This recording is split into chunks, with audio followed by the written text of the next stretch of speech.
আগামীকাল ভারতের বিপক্ষে শক্তিশালী একাদশ নিয়ে মাঠে নামছে বাংলাদেশ। আগে থেকে নির্ধারিত ছিল তারিখ, নির্ধারণ করা হয়েছে সময়ও। প্রথমবারের মতো বাংলাদেশের জার্সিতে এই ম্যাচে মাঠে নামবেন হামজা। এই ম্যাচ নিয়ে তাই বাংলাদেশের বড় প্রত্যাশা।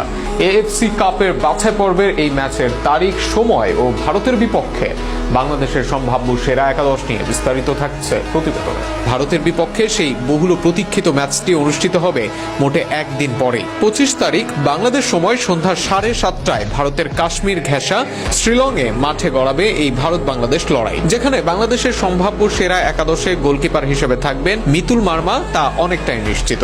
তার সামনেই বেশ শক্তিশালী ডিফেন্স সাজাবেন কোচ কাবরেরা।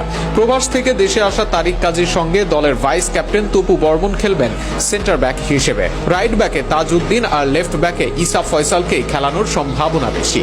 মিডফিল্ডে মোহাম্মদ হৃদয়কে রাখবেন কোচ, সাথে দলের ক্যাপ্টেন জামাল ভুঁইয়া খেলতে পারেন ডিফেন্সিভ মিডফিল্ডার হিসেবে। তবে ডিফেন্সিভ মিডফিল্ডার হলেও হামজা চৌধুরী জাতীয় দলে খেলতে পারেন অ্যাটাকিং মিডফিল্ডার কিংবা নাম্বার 8 পজিশনে। তাছাড়া জাতীয় দলের তার জার্সিও হবে নাম্বার 8। অ্যাটাকিং রোলে মাঝে আল আমিন আর দুই পাশে রাকিব ও মুরসালিনকে খেলাতে পারেন কোচ। হামজা আশায় নতুন করে স্বপ্ন দেখছে বাংলাদেশ ফুটবলের ভক্তরা। 25 তারিখ সন্ধ্যা 7:30 সেই স্বপ্ন পূরণের দায়িত্ব জামাল হামজাদের।